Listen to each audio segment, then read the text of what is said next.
By the 1800s, most of the northern states of the U.S. had implemented gradual or immediate emancipation of slaves.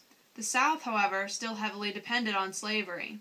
Many groups formed in the effort to abolish all slavery. In the 1820s and 1830s, the major abolition groups were the Quakers, the Free African Americans, and the White Militant Reformers.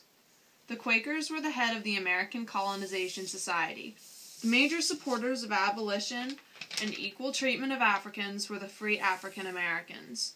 Some famous African American abolitionists are Frederick Douglass, Harriet Tubman, and Sojourner Truth. The most famous white militant reformer is William Lloyd Garrison, leader of the Anti-Slavery Society.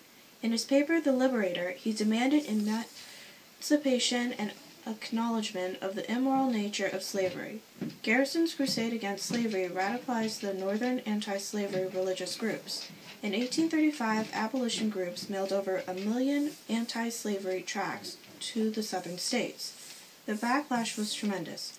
Southern legislature banned abolitionist writing and encouraged the harassment of anyone distributing it. Unable to resolve the conflict in politics, President Jackson passed the gag rule in 1836. The act prohibited discussion of anti-slavery petitions. Many Northerners found the gag rule unconstitutional, and the law was repealed with the help of John Quincy Adams. With that, the Liberty Party, supporting anti-slavery, was established in 1840. Women's rights movement. Sarah and Angelina Grimke were sisters with the same views. Living in the southern state of South Carolina, they were used to slavery. They were welcomed in their move north to Philadelphia when their views against slavery came out. They started their movements against slavery with women and grew to both men and women.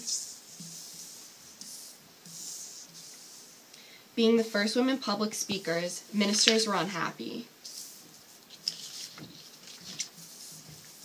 Citing the Bible in several ways, the ministers were sure to let the sisters know that what they were doing was going against the proper sphere women were supposed to stay in.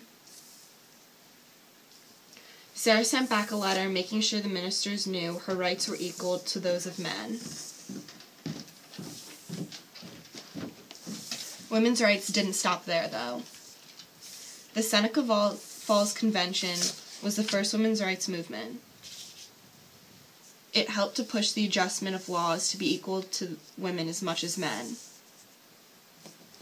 Making major improvement, the 19th Amendment gave women the right to vote and inspired the women to fight for their rights.